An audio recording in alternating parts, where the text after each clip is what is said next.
The following footage is brought to you by WouldYouKindly.com. Before I start, I wanted to say that I am not a fan of the original Bioshock. For me, it was boring. The combat and the enemies didn't excite me. Andrew Ryan got on my nerves. I just wish he would shut up. Going on and on and on. Also, the good and bad choice system in the game was terrible. And the ending is 4 frickin' seconds long. And is one of the most disappointing endings I've ever seen. But today I look at Bioshock Infinite. A game, for some reason, I really wanted to get my hands on.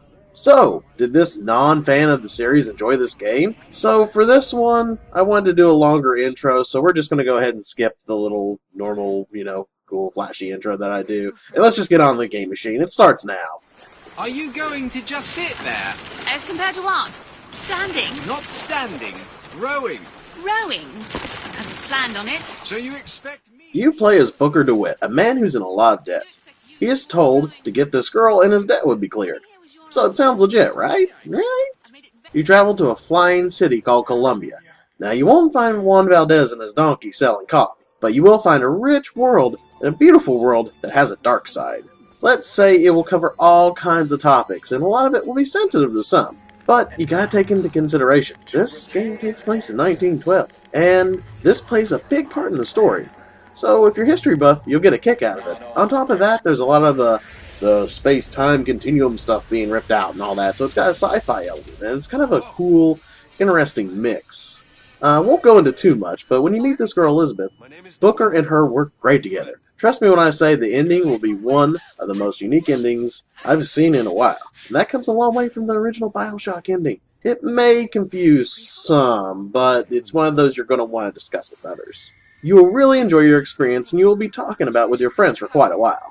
Oh, and if you don't know who Juan Valdez is, he's a guy that lives in Colombia and he sells coffee and rides on a jackass. Seriously, look it up, it's awesome. Should have been done months ago.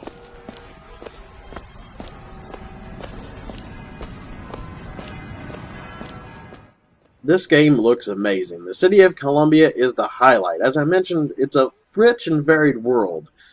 The graphics aren't super high-end, but it has a great style and great direction. That's what makes it stand out the most. Some parts of the world will be happy and tranquil and bright and peaceful, while others will be dark and give you a sense that there's really a lot of trouble here in paradise.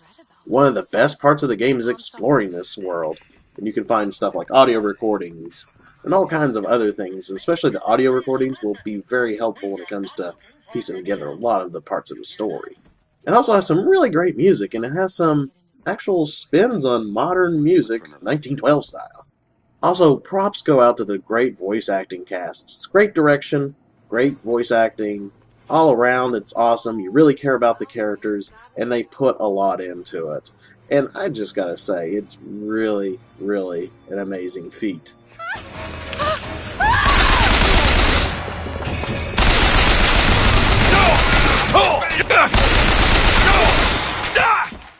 So, Bioshock Infinite is a first-person shooter, and you do shoot things. You can find some various and unique guns. There's one gun that reminds me of the flat cannon, or it's a volley, which it's just really awesome to use. You can also gain magic powers through drinks called Vigors. These can allow you to shoot fireballs, throw electricity, and even send a flock of crows to attack enemies, which can be really fun to use and can be very helpful in certain situations. But they don't feel as powerful as you'd want them to be, and the Vigor meter burns very quickly depending on which Vigor is used.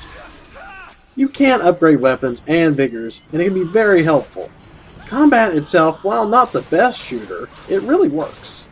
Sometimes I think it's that enemies can take either too much damage or the weapons aren't very powerful. I just can't figure out what it is. It feels like regular enemies take way too many bullets, for example. Enemies aren't dumb either. They will come after you and they will put a hurtin' on you. Like if you mess with Juan Valdez's donkey, don't you mess with that ass.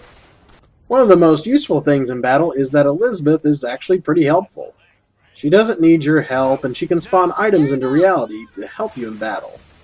And she finds all kinds of interesting things throughout the game, and she will hand it to you. And this can be really helpful in a tight pinch, or if you overlook something. And the skyhook system is pretty fun. You take your hook and you put it on the rail and you travel around to different spots on the battlefield. You can land on enemies, knock them out, or you can even shoot while you're on the thing. It's really awesome. Don't forget to explore because you'll find audio logs which will give you a lot of story tips. I cannot stress this enough. This will help make the story easier on you if you find more of these. You can also find stuff to increase your health, shield, and vigor meter as well. Not the most amazing combat in an FPS, but it does a lot of cool things and still manages to be pretty fun, even if there are some frustrating moments.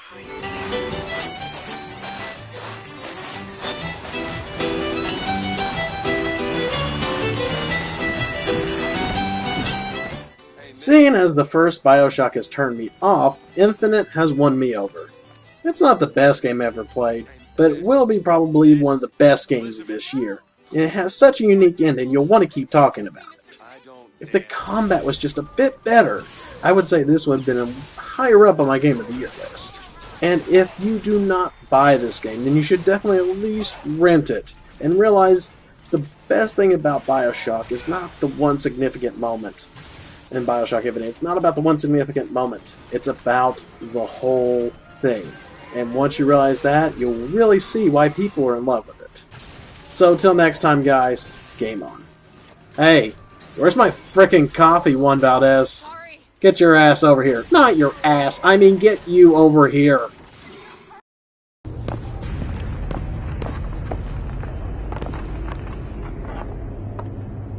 Another season, another reason for making whoopee. A lot of shoes, a lot of rice. The groom is nervous, he answers twice. It's really killing that he's so willing to make whoopee.